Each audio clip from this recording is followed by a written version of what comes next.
What is reasonable suspicion? If you haven't watched the first video, make sure you do. Now, let's continue the story.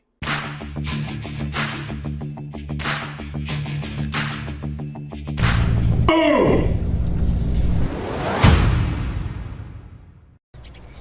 Thank you for rejoining me as we pick up the story of reasonable suspicion and how it all began.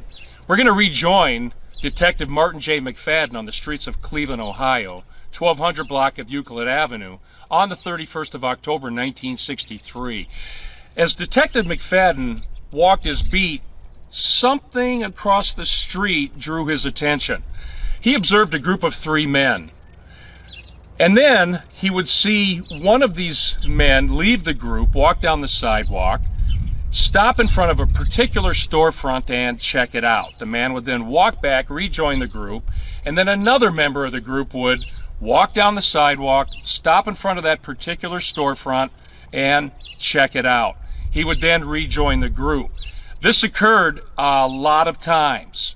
So, with the combination of his observations and his many years of experiences on the streets of Cleveland, Detective McFadden became suspicious that crime was afoot. Now remember, there were 2 types of police-citizen contacts back in that day.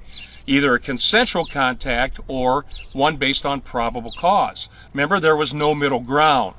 So, what did McFadden do? He didn't have probable cause, and it wasn't a consensual contact. He followed them, and he went ahead and stopped them. The first person he stopped, the name of the man was John W. Terry. He then frisked Mr. Terry, finding a gun. Terry was charged with a felon being in possession of a firearm. He was convicted and he appealed. It then went to the United States Supreme Court.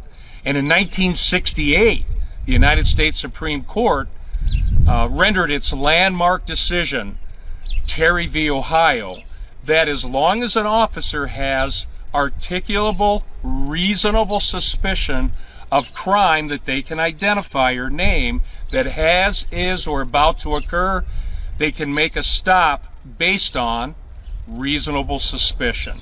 So indeed, the actions and decision of Detective McFadden back in 1963 forever changed law enforcement on how we can conduct our business since then. And I can tell you that since the decision in 1968, the result of Detective McFadden's work that day on the streets of Cleveland, Ohio, a lot of crimes have been solved and a lot of lives have been saved. Crimes that wouldn't have been solved and lives that wouldn't have been saved because of the work of Detective Martin J. McFadden. Join me next time as we pick up the story on Terry Frisk. I'm Don McCrae with Premier Police Training. Thank you for joining me, and we'll see you next time. Remember, the best insurance policy is proper training. If you like this video, let me know by giving it a like below. Subscribe and share with others in your department. I'll see you in the next video.